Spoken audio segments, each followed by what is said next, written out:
ಸ್ನೇಹಿತರೆ, mastmaga.comಗೆ ಸ್ವಾಗತ. ನಾನು ಅಮರ್ ಪ್ರಸಾದ್.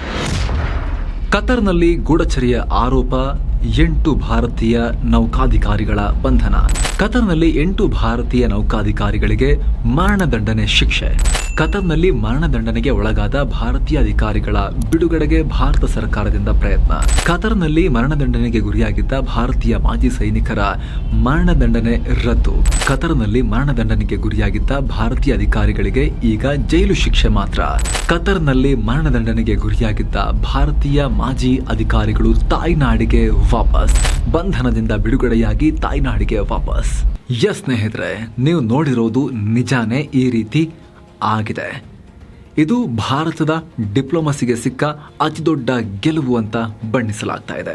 ಶರಿಯತ್ ಕಾನೂನಿರೋ ಕತರ್ನಂತ ದೇಶದಿಂದ ಮರಣ ದಂಡನೆಗೆ ಗುರಿಯಾದವರನ್ನ ಬಿಡಿಸಿ ತಾಯ್ನಾಡಿಗೆ ಕೆಲವೇ ತಿಂಗಳಲ್ಲಿ ವಾಪಸ್ ಕರ್ಕೊಂಡ್ಬರೋದು ಸಾಮಾನ್ಯದ ಕೆಲಸ ಅಂತೂ ಅಲ್ಲ. ಇದು ಸಾಧ್ಯ ಆಗಿದೆ. 7 ಮಂದಿ ಮಾಜಿ ನೌಕಾಧಿಕಾರಿಗಳು ಭಾರತಕ್ಕೆ ವಾಪಸ್ ಬಂದಿದ್ದಾರೆ. ಬನ್ನಿ ಈ ರೋಚಕ ಡಿಪ್ಲೊಮ್ಯಾಟಿಕ್ ಕೇಸ್ನ ಇನ್ಸೈಡ್ ಡೀಟೇಲ್ಸ್ ಅನ್ನ ಕ್ವಿಕ್ ಆಗಿ ನೋಡ್ತಾ ಹೋಗೋಣ. ಕಡೆ ತನಕ ಮಿಸ್ ಮಾಡದೆ ನಮ್ಮ ಜೊತೆಗಿರಿ. ಸ್ನೇಹಿತರೆ, ಕತರ್ನ Dahra Global Technologies and Consultancy Services ಅನ್ನೋ ಕಂಪನಿ ಮಾಜಿ ಇಂಡಿಯನ್ ನೇವಿ ಸೈನಿಕರನ್ನ ಹೈರ್ ಮಾಡಿತ್ತು. ಈ ಸೈನಿಕರು ಕತರ್ನ ಸಶಸ್ತ್ರ ಪಡೆಗಳಿಗೆ ಟ್ರೈನಿಂಗ್ ಕೊಡೋ ಕೆಲಸಕ್ಕೆ ಜಾಯ್ನ್ ಆಗಿದ್ರು. ಆದರೆ ಏನಾಯ್ತೋ ಗೊತ್ತಿಲ್ಲ, ಇದ್ದಕ್ಕಿದ್ದ ಹಾಗೆ ಈ ಸೈನಿಕರ ಮೇಲೆ ಗೂಢಚಾರಿಕೆ ಆರೋಪ ಹೊರಿಸಿ ಅರೆಸ್ಟ್ ಮಾಡಲಾಗುತ್ತೆ. 30 ಆಗಸ್ಟ್ 2022 ಕತರ್ ಇಂಟೆಲಿಜೆನ್ಸ್ ಸರ್ವಿಸ್ ರಾಜಧಾನಿ ದೋಹಾದಲ್ಲಿ ಭಾರತದ 8 ಮಾಜಿ ನೇವಿ ಆಫೀಸರ್ಗಳನ್ನ ಅರೆಸ್ಟ್ ಮಾಡಿತು. ಕ್ಯಾಪ್ಟನ್ ನವಜೇತ್ Singh Gill, captain Birendra Kumar Verma, captain Saurabh Vasisht, commander Amit Nagpal, commander Purnendu Tiwari, commander Sugunakar Pakala, commander Sanjeev Gupta, sailor Ragesh arrest ಆಗ್ತಾರೆ. 4 ತಿಂಗಳವರೆಗೆ ಅರೆಸ್ಟ್ ಮಾಡಿದ್ದು ಯಾಕೆ ಅಂತಾನೂ ಕತರ್ ಮಾಹಿತಿ ಕೊಡಲ್ಲ. ಅವರ ಕುಟುಂಬಗಳು 8 ಬಾರಿ ಬೇಲ್ ಅಪ್ಲಿಕೇಶನ್ ಹಾಕಿದಾಗ್ಲೂ ಕತರ್ ಕೋರ್ಟ್ ರಿಜೆಕ್ಟ್ ಮಾಡುತ್ತೆ. 2023 ಮಾರ್ಚ್ ತಿಂಗಳು ಹಲವು ಸುತ್ತಿನ ವಿಚಾರಣೆ ನಂತರ ಈ ಸೈನಿಕರ ಮೇಲೆ, ಮಾಜಿ ಸೈನಿಕರ ಮೇಲೆ ಕತಾರ್ನ ಸಬ್ಮರೀನ್ ಪ್ರಾಜೆಕ್ಟ್ ಬಗ್ಗೆ ಇಸ್ರೇಲ್ ಪರವಾಗಿ ಗೂಢಚರ್ಯೆ ಮಾಡಿದ ಆರೋಪ ಹೊರಿಸಲಾಯಿತು. 26 ಅಕ್ಟೋಬರ್ 2023 ದೊಡ್ಡ ಬೆಳವಣಿಗೆ ಆಯಿತು. ಸೈನಿಕರಿಗೆ ಕತರ್ನ ಕೋರ್ಟ್ ಮರಣದಂಡನೆ ಶಿಕ್ಷೆಯನ್ನು ಡಿಕ್ಲೇರ್ ಮಾಡ್ತು, ವಿಧಿಸ್ತು. ಗೌಪ್ಯತೆ ಕಾಯ್ದುಕೊಂಡ ಸರ್ಕಾರಗಳು ಸುಮ್ಮನಾದು. ಇದರ ಬಗ್ಗೆ ಕೂಡಲೇ ಮಾಹಿತಿ ನೀಡಲಿಲ್ಲ. ನ್ಯೂಸ್ ಔಟ್ಲೆಟ್ಗಳಿಂದ ಗೂಢಚರ್ಯೆ ಆರೋಪದ ವಿಚಾರ ಆಮೇಲೆ ಬಯಲಾಯಿತು. ದೇಶಾದ್ಯಂತ ವಿಚಾರ ವೈರಲ್ ಆಯಿತು. ಡಿಸೆಂಬರ್ 2023 2 ತಿಂಗಳಲ್ಲಿ ಗಲ್ಲು ಶಿಕ್ಷೆ ರದ್ದಾಯಿತು. ಬದಲಾದ ಶಿಕ್ಷೆಯ ಬಗ್ಗೆ ಮಾಹಿತಿ ಇರಲಿಲ್ಲ. ಸದ್ಯಕ್ಕೆ ಗಲ್ಲು ಶಿಕ್ಷೆ ತೆಗೆದುಹಾಕಲಾಗಿದೆ ಅನ್ನೋ ಅಷ್ಟೇ ಮಾಹಿತಿ ಬಂತು. ಸೈನಿಕರಿಗೆ, ಅವರ ಕುಟುಂಬಗಳಿಗೆ ಒಂದು ಸಮಾಧಾನದ ನಿಟ್ಟುಸಿರು ಬಿಡೋಕೆ ಸಾಧ್ಯ ಆಯಿತು. 12 ಫೆಬ್ರವರಿ 2024 ಮತ್ತೆ 2 ತಿಂಗಳಲ್ಲಿ ದಿಢೀರನೆ 7 ಮಂದಿ ಸೈನಿಕರು ದಿಲ್ಲಿ ಏರ್ಪೋರ್ಟ್ಗೆ ಬಂದಿಳಿದೇ ಬಿಟ್ರು. PM ಮೋದಿಗೆ, ಭಾರತ ಸರ್ಕಾರಕ್ಕೆ ಅವರು ಕ್ರೆಡಿಟ್ಸ್ ಕೊಟ್ರು. ಸೈನಿಕರ ಹೇಳುವಂತೆ 18 ತಿಂಗಳ ವನವಾಸದ ಬಳಿಕ ನಾವು ವಾಪಸ್ ಬಂದ್ವಿ ಅಂತ ಹೇಳಿದ್ರು. ಕಡೆ 5 ತಿಂಗಳಲ್ಲಿ ಹಾಗಾದರೆ ಆಗಿದ್ದೇನು? ಮಾಧ್ಯಮಗಳಿಗೆ ಸಿಕ್ಕಿರೋ ಮಾಹಿತಿಯಷ್ಟು, ನಿಜಕ್ಕೂ ಒಳಗಡೆ ನಡೆದಿರೋದೆಷ್ಟು? ಸ್ನೇಹಿತರೆ, ಅಮೆರಿಕದ ಒಂದಿಬ್ಬರು ಸೈನಿಕರು ಸತ್ರು ಅಂತ ಸಿರಿಯಾ, ಇರಾಕ್ ಮೇಲೆ ಅಮೆರಿಕ ದಾಳಿ ಮಾಡಿತು. ಅಮೆರಿಕದ ದಾಳಿಗೆ ಬೇರೆ ಬೇರೆ ಕಾರಣಗಳು ಇರ್ಬೋದು. ಆದರೆ ಭಾರತ ಆ ರೀತಿಯ ದೊಡ್ಡ ಹೆಜ್ಜೆಗಳನ್ನಿಡೋ ಪೊಸಿಷನ್ನಲ್ಲಿ ಸದ್ಯಕ್ಕಿಲ್ಲ. ಅದು ನಮ್ಮ ಮೆಥಡ್ ಕೂಡ ಅಲ್ಲ. ಕತರ್ನಲ್ಲಿ ಲಕ್ಷಾಂತರ ಭಾರತೀಯ ಮೂಲದ ಜನ ಜೀವನವನ್ನು ಕೂಡ ಕಳ್ಕೊಂಡಿದ್ದಾರೆ. ಕತಾರ್ ಬೆಳವಣಿಗೆಗೆ ಅವರು ಕೊಡುಗೆಯನ್ನು ಕೊಡ್ತಾ ಇದ್ದಾರೆ. ಅಮೆರಿಕದಂತೆ ವಲಸಿಗರು ಕಟ್ಟಿರೋ ರಾಷ್ಟ್ರ ಅದು. ಭಾರತದೊಂದಿಗೆ ಕತರ್ಗೆ ಒಳ್ಳೆ ಸಂಬಂಧ ಇದೆ. ಕತರ್ಗೆ ಯಾರೊಂದಿಗೆ ಒಳ್ಳೆ ಸಂಬಂಧ ಇಲ್ಲ ಹೇಳಿ? ಅಮೆರಿಕದ ಹೊರಗೆ ಅಮೆರಿಕದ ಅತಿ ದೊಡ್ಡ ಒಂದು ಸೇನಾ ನೆಲೆ ಕೂಡ ಕತಾರ್ನಲ್ಲಿದೆ. ಪುಟಿನ್ ಒಟ್ಟಿಗೂ ಚೆನ್ನಾಗಿದ್ದಾರೆ, ಉಗ್ರ ಸಂಘಟನೆಗಳೊಟ್ಟಿಗೂ ಚೆನ್ನಾಗಿದ್ದಾರೆ, ಪಾಕಿಸ್ತಾನದೊಟ್ಟಿಗೂ ಚೆನ್ನಾಗಿದ್ದಾರೆ, ಅಫ್ಘಾನಿಸ್ತಾನದ ತಾಲಿಬಾನ್ ಜೊತೆಗೂ ಚೆನ್ನಾಗಿದ್ದಾರೆ, ಭಾರತದೊಂದಿಗೂ ಚೆನ್ನಾಗಿದ್ದಾರೆ. ಎಲ್ಲರಿಗೂ ಒಳ್ಳೆಯವರು ಅಂತಾರಲ್ಲ, ಆ ಥರದ ದೇಶ ಈ ಕತರ್. ಭಾರತದೊಂದಿಗೂ ಚೆನ್ನಾಗಿದ್ದಾರೆ. ಸೊ ಇಂಥ ವಿಚಾರಗಳನ್ನು ಡಿಪ್ಲೊಮ್ಯಾಟಿಕ್ ಆಗಿ ಡೀಲ್ ಮಾಡಬೇಕಾಗತ್ತೆ. ಭಾರತ ಕೂಡ ಅದನ್ನೇ ಮಾಡಿದ್ದು. ಮೋದಿ, ದೋವಲ್, ಜೈಶಂಕರ್ ಮಾಡಿದ್ದೇನೋ? ಈ 3 ತ್ರಿಮೂರ್ತಿಗಳು 3 ಲೇಯರ್ನ ಕಾರ್ಯತಂತ್ರವನ್ನು ನಡೆಸಿ ಕತಾರ್ ಜೊತೆಗೆ ಡೀಲ್ ಮಾಡಿದ್ರು ಅಂತ ಇನ್ಸೈಡ್ ಡೀಟೇಲ್ಸ್ ಬರ್ತಾ ಇದೆ. ಕತಾರ್ ಕೋರ್ಟ್ ಹಾಗೂ ಸರ್ಕಾರ ಮೊದಲಿಂದಲೂ ಕೇಸ್ನಲ್ಲಿ ಗೌಪ್ಯತೆ ಕಾಪಾಡಿಕೊಂಡಿದ್ರು. ಸೈನಿಕರನ್ನ ಮೀಟ್ ಮಾಡೋಕೆ ಕೌನ್ಸಿಲರ್ ಆಕ್ಸೆಸ್ ಸಿಕ್ಕ ನಂತರ ಭಾರತದ national security adviser Ajit Doval ಹಲವು ಬಾರಿ ಕತಾರ್ಗೆ ಭೇಟಿ ಕೊಟ್ಟರು. ಇವೆಲ್ಲ ಸೀಕ್ರೆಟ್ ಟ್ರಿಪ್ಗಳಾಗಿತ್ತು. ಈ ವೇಳೆ ಸೈನಿಕರ ವಿಚಾರವಾಗಿ ಕತಾರ್ ಆಡಳಿತದ ಜೊತೆಗೆ ಹಲವು ನೆಗೋಷಿಯೇಷನ್ಗಳನ್ನು ನಡೆಸಲಾಯಿತು. ಅಂದರೆ ಮಾತುಕತೆಗಳನ್ನು, ಮನವೊಲಿಕೆ ಪ್ರಯತ್ನಗಳನ್ನು ನಡೆಸಲಾಯಿತು. ಪೂರ್ವಭಾವಿ ರಾಜತಾಂತ್ರಿಕತೆ. ಈ ಕೇಸ್ನಲ್ಲಿ ವಿದೇಶಾಂಗ ವ್ಯವಹಾರಗಳ ಸಚಿವ ಎಸ್ ಜಯಶಂಕರ್ ಕೊಡುಗೆ ಕೂಡ ತುಂಬಾ ಇದೆ. ಇತ್ತೀಚಿನ ದಿನಗಳಲ್ಲಿ ಭಾರತ ಕತರ್ ನಡುವಿನ ಮಾತುಕತೆ ವ್ಯವಹಾರಗಳು ಇದಕ್ಕೆ ಪುಷ್ಟಿ ಕೊಡ್ತವೆ. ವಿದೇಶಾಂಗ ಇಲಾಖೆ ಅಧಿಕಾರಿಗಳು ನಿರಂತರವಾಗಿ ಸೈನಿಕರು ಹಾಗೂ ಅವರ ಕುಟುಂಬದ ಸಂಪರ್ಕದಲ್ಲಿದ್ದರು. ಸೈನಿಕರಿಗೆ ಕೋರ್ಟ್ನಲ್ಲಿ ಲೀಗಲ್ ಸಪೋರ್ಟ್ ಸಿಸ್ಟಮ್ ಆಗಿ ಬೆನ್ನಿಗೆ ನಿಂತಿದ್ರು.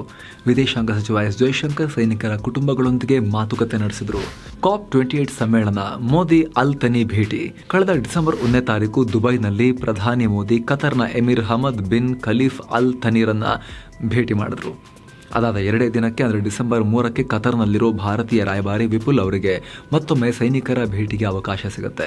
ಇದಾಗಿ 25 ದಿನ ಕಳೆದ ಬಳಿಕ ಸೈನಿಕರಿಗೆ ಕೊಟ್ಟಿದ್ದ ಮರಣದಂಡನೆ ಶಿಕ್ಷೆಯನ್ನು ಅಲ್ಲಿನ ಕೋರ್ಟ್ ರದ್ದೇ ಮಾಡಿಬಿಡುತ್ತೆ. ಫೆಬ್ರವರಿ 6ನೇ ತಾರೀಕು LNG ಡೀಲ್. ಭಾರತ ಕತರ್ ನಡುವೆ ಈ ಕೇಸ್ ವಿಚಾರವಾಗಿ ರಾಜತಾಂತ್ರಿಕ ಬಿಕ್ಕಟ್ಟಿರೋ ಟೈಮ್ನಲ್ಲೇ 2 ದೇಶಗಳು ಫೆಬ್ರವರಿ 6ನೇ ತಾರೀಕು ಇಂಪಾರ್ಟೆಂಟ್ ಡೀಲ್ಗೆ ಸೈನ್ ಮಾಡಿದ್ವು. ಫೆಬ್ರವರಿ 6ನೇ ತಾರೀಕು ಬರುವ 20 ವರ್ಷಗಳವರೆಗೆ ಕತರ್ನಿಂದ ದ್ರವೀಕೃತ ಇಂಧನವನ್ನ ಆಮದು ಮಾಡಿಕೊಳ್ಳೋ ಡೀಲ್ಗೆ ಭಾರತ ಸೈನ್ ಮಾಡಿತು. 2028ಕ್ಕೆ ಮುಗಿಯಬೇಕಾಗಿದ್ದ ಈ ಡೀಲ್ 2048ರವರೆಗೆ ಎಕ್ಸ್ಟೆಂಡ್ ಆಯಿತು. ಸುಮಾರು $78 ಬಿಲಿಯನ್, ಅಂದರೆ ಸುಮಾರು 6.47 ಲಕ್ಷ ಕೋಟಿ ರೂಪಾಯಿಗಳ ಒಪ್ಪಂದ ನಡೆಯಿತು. ಈ ಮೂಲಕ ಎಲ್ಲೋ ಒಂದು ಕಡೆ ಭಾರತ ಕತರ್ಗಳ ಮಧ್ಯದ ಬಿಕ್ಕಟ್ಟು ಅಂತ್ಯ ಆಗೋ ಸೂಚನೆ ಕೂಡ ಸಿಗೋಕ್ ಶುರುವಾಯಿತು.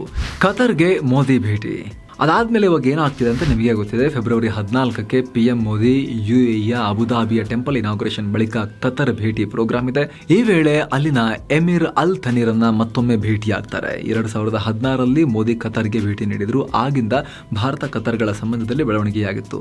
ಈಗ ಕೋಇನ್ಸಿಡೆಂಟಲಿ ಅಥವಾ ಇಂಟೆನ್ಷನಲಿ ಈ ಕೇಸ್ ಮುಕ್ತಾಯದ ಹಂತದಲ್ಲಿರುವಾಗಲೇ ಮೋದಿ ಕತರ್ನಲ್ಲಿ ಉಪಸ್ಥಿತರಿರ್ತಾರೆ. ಸೈನಿಕರು ಹೇಳಿದ್ದೇನು? ಸೈನಿಕರ ಸ್ಟೇಟ್ಮೆಂಟ್ಸ್ ನೋಡ್ತಾ ಹೋಗಿ ಸ್ನೇಹಿತರೆ. ನಾವು ಭಾರತಕ್ಕೆ ಬರೋಕೆ ಆಲ್ಮೋಸ್ಟ್ 18 ತಿಂಗಳಿಂದ ನೋಡ್ತಾ ಇದ್ವಿ. ನಾವು PM ಮೋದಿ ಅವರಿಗೆ ಗ್ರೇಟ್ಫುಲ್ ಆಗಿದ್ದೀವಿ. ಮೋದಿ ಪರ್ಸನಲ್ ಆಗಿ ಈ ವಿಚಾರದಲ್ಲಿ ಭಾಗಿಯಾಗಿಲ್ಲ ಅಂದ್ರೆ ಇದು ಸಾಧ್ಯ ಆಗ್ತಿರ್ಲಿಲ್ಲ. ಅಲ್ಲದೆ ಕತರ್ ಎಮಿರ್ ಜೊತೆಗೆ ಅವರ ಸಂಬಂಧ ಕೂಡ ಚೆನ್ನಾಗಿದೆ. ನಾವು ಹೃತ್ಪೂರ್ವಕವಾಗಿ ಭಾರತ ಸರ್ಕಾರಕ್ಕೆ ಥ್ಯಾಂಕ್ಸ್ ಹೇಳ್ತೀವಿ ಅಂತ ಹೇಳಿದ್ರು. ಮತ್ತೊಬ್ಬ ಸೈನಿಕರು, ನಾವು ಈ ದಿನಕ್ಕಾಗಿ ಹಲವು ದಿನಗಳಿಂದ ವೇಟ್ ಮಾಡ್ತಾ ಇದ್ವಿ. ಪ್ರಧಾನಿ ಮೋದಿ ಅವರ ವೈಯಕ್ತಿಕ ಮುತುವರ್ಜಿ ಸೇಮ್ ಮೇಲೆ ಹೇಳಿಕೆ ಏನಿತ್ತು ಅದೇ ರೀತಿ ಹೇಳಿಕೆಯನ್ನ ಇವರು ಕೊಟ್ಟರು. ಎಲ್ಲ ನೌಕಾಪಡೆಯ ಮಾಜಿ ಅಧಿಕಾರಿಗಳು ಸಿಮಿಲರ್ ಸ್ಟೇಟ್ಮೆಂಟ್ಸ್ ಅನ್ನ ಕೊಟ್ಟಿದ್ದಾರೆ.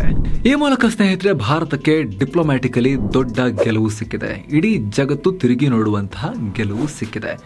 ಕತರ್ನಂತ ರಾಷ್ಟ್ರದಿಂದ ಕೆಲವೇ ತಿಂಗಳಲ್ಲಿ ಒಂದು 4-5 ತಿಂಗಳ ಅವಧಿಯ ಒಳಗೆ ಗಲ್ಲು ಶಿಕ್ಷೆ ಅವ್ರನ್ನ ಕಾನ್ಸುಲರ್ ಆಕ್ಸೆಸ್ ಕೂಡ ಇಲ್ಲದೆ ತಗೊಂಡು ಹೋಗಿ ಸೀಕ್ರೆಟ್ ಆಗಿ ಡಾರ್ಕ್ ಸೆಲ್ಗೆ ಹಾಕಿ ಇಡ್ಲಾಗಿದ್ದಂಥವ್ರನ್ನ ಬಿಡಿಸ್ಕೊಂಡು ವಾಪಸ್ ಕರ್ಕೊಂಬಂದು ಅವ್ರನ್ನ ಭಾರತದ ನೆಲದಲ್ಲಿ ಅವರು ಭೂಸ್ಪರ್ಶ ಮಾಡಿದ್ದಾರೆ ಅಂತ ಹೇಳಿದ್ರೆ ಅದು ಭಾರತಕ್ಕೆ ರಾಜತಾಂತ್ರಿಕವಾಗಿ ದೊಡ್ಡ ಗೆಲುವು ಅಂತಾನೆ ಪರಿಗಣಿಸಬೇಕಾಗತ್ತೆ. Thank you so much. ಮತ್ತೆ ಭೇಟಿ ಆಗ್ತಿರೋಣ. ನಮಸ್ತೆ ಸ್ನೇಹಿತರೆ. ಶುರುವಾಗಿದೆ MM ಗೋಲ್ಡ್ ಮೆಂಬರ್ಶಿಪ್ ಪ್ರೋಗ್ರಾಮ್. ಏನಿರುತ್ತೆ ಇದರಲ್ಲಿ? ನಿಮ್ಮ ಬುದ್ಧಿಶಕ್ತಿ ತಿಳುವಳಿಕೆ ಹೆಚ್ಚಿಸೋ ಕರೆಂಟ್ ಪವರ್ ಹೆಸರಿನ ವಿಶೇಷ current affairs programme MM gold ಮೆಂಬರ್ಸ್ಗೆ ಮಾತ್ರ ಆಕ್ಸೆಸ್ ಇರುತ್ತೆ. ಜೊತೆಗೆ ಇತಿಹಾಸ ದರ್ಶನ ಹಾಗೂ ಆಯ್ದ ಫ್ರೀ ಸ್ಪೀಚ್ ಎಪಿಸೋಡ್ಗಳಿಗೆ ಅರ್ಲಿ ಆಕ್ಸೆಸ್ ಸಿಗುತ್ತೆ. ಅಂದ್ರೆ ನೀವು ಬೇರೆಯವರಿಗಿಂತ ಒಂದಿನ ಮೊದಲೇ ಈ ವಿಡಿಯೋಸ್ ನೋಡ್ಬೋದು.